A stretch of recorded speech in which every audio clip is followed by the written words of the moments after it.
नमस्कार, मैं डॉक्टर पल्लवी मेहता और आज इस वीडियो में मैं आप सबको टेटेनस इस बीमारी के सिम्टम्स क्या होते हैं इसके बारे में थोड़ी जानकारी देना चाहूंगी। टेटेनस एक प्रकार का बैक्टीरियल इन्फेक्शन होता है। इस इन्फेक्शन में इंसानों की नर्वस सिस्टम अफेक्ट होती है और नर्वस सिस्टम की वजह से मसल्स में स्पाज्म्स हो सकते हैं। ज्यादातर टेटेनस जॉ के एरिया को अफेक्ट करता है।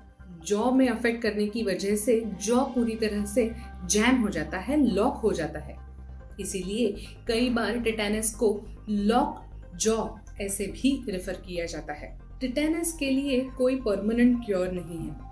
इसके सिर्फ सिम्टम्स मैनेज किए जा सकते हैं। अगर टेटेनस की वजह से कॉम्प्लिकेशंस बहुत ज़्यादा सिवियर हो गए तो ये जानलेवा भी साबित हो सकता है। टेटेनस के लिए वैक्सीन्स अवेलेबल है, इसीलिए रेगुलरली इस टेटेनस के वैक्सीन को लेना बहुत ज़रूरी हो जाता है।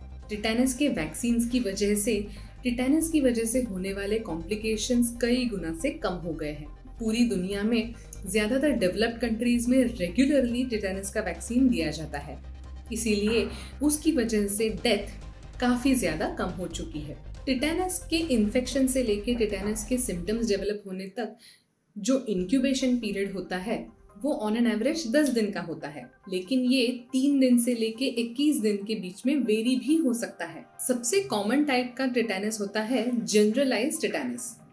इसके सिम्टम्स ऊपर से नीचे धीरे धीरे करके डेवलप होते हैं।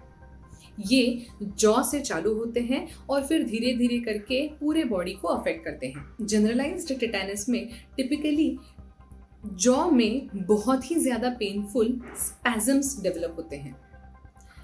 जॉ के मसल्स बहुत रिजिड और स्टिफ हो जाते हैं। कभी कभी लिप्स के आजू बाजू के मसल्स भी बहुत ज़्यादा पेनफुल, रिजिड और स्टिफ हो जाते हैं, जिसकी वजह से एक परसिस्टेंट ग्रिन ऐसे भी दिख सकती है। मसल्स बहुत ज़्यादा स्टिफ और रिजिड होने की वजह से कई बार खाना निगलना बहुत डिफिकल्ट हो जाता है। धीरे धीरे करके गर्दन के मसल्स भी बहुत स्टिफ होने लगते हैं, इसीलिए गर्दन ऊपर नीचे करने में भी बहुत ज़्यादा दिक्कत हो सकती है। ग्रेजुअली जैसे टेटेनस प्रोग्रेस होता है वैसे पेट के मसल्स रिजिड स्टिफ होने लगते हैं, इसीलिए खाना खाने में बहुत ज़्यादा दिक्कत हो सकती है, खाना निगलने में बहुत दिक्कत हो सकती है। जैसे जैसे बीमारी प्रोग्रेस होती है वैसे वैसे पेनफुल रिजिडिटी डेवलप होने लगती है। ये रिजिडिटी कुछ मिनटों तक परसिस्टेंट डेवलप रह सकती है। इसमें हाथ क्लेंच हो जाते हैं,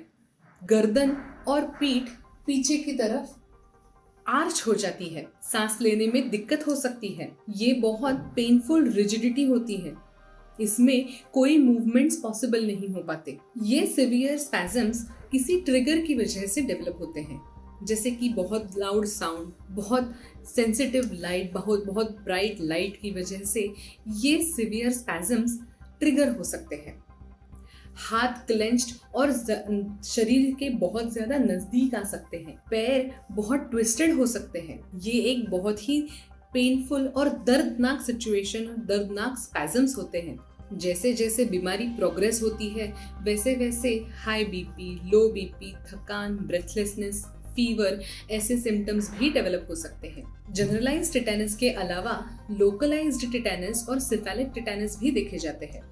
ये कंपैरेटिवली थोड़े रेयर होते हैं। अगर वुंड की जगह पे स्पैज़म्स, ट्विचिंग होने लगे तो उसे लोकलाइज्ड टेटेनस ऐसे कहते हैं।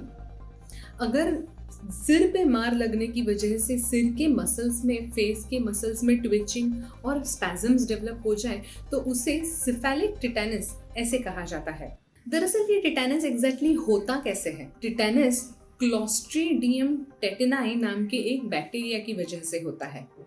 ये बैक्टीरिया मिट्टी में, फीसिस में पलता है, बढ़ता है। जब तक इसे अवेकन यानी कि जगाने के लिए कोई अच्छा ल्यूक्रेटिव एनवायरनमेंट ना मिल जाए तब तक ये डोरमेंट रहता है, तब तक ये एक्टिव नहीं रहता। लेकिन जैसे ही इसे कोई अच्छा एनवायरनमेंट, ल्यूक्रेटिव एनवायरनमेंट मिल जाए वैसे ही ये एक्टिवेट हो जाता है। जब ये बैक्टीरिया एक्टिवेट हो जाए तब ये एक प्रकार का टॉक्सिन रिलीज करता है।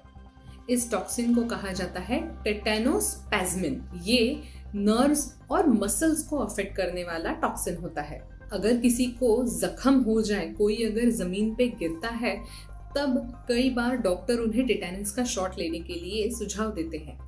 कोई बड़ा कट आ जाए, कहीं पे बड़ी जख्म आ जाए, तभी डॉक्टर टिटेनस का इंजेक्शन लेने के लिए, टिटेनस का वैक्सीन लेने के लिए तुरंत सुझाव देते हैं। इसका कारण ये है कि मिट्टी में कई बार टिटेनस का बैक्टीरिया मौजूद होता है। कब किसके शरीर में ये बैक्टीरिया एंटर करके सिम्टम्स डेवलप करने लगे, इसके बारे में हम कभी नहीं समझ पाएंगे।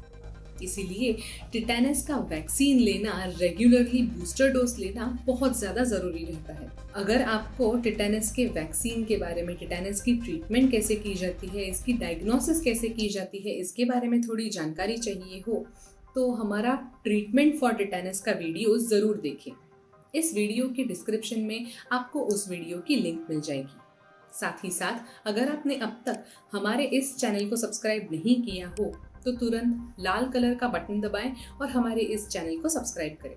Thank you.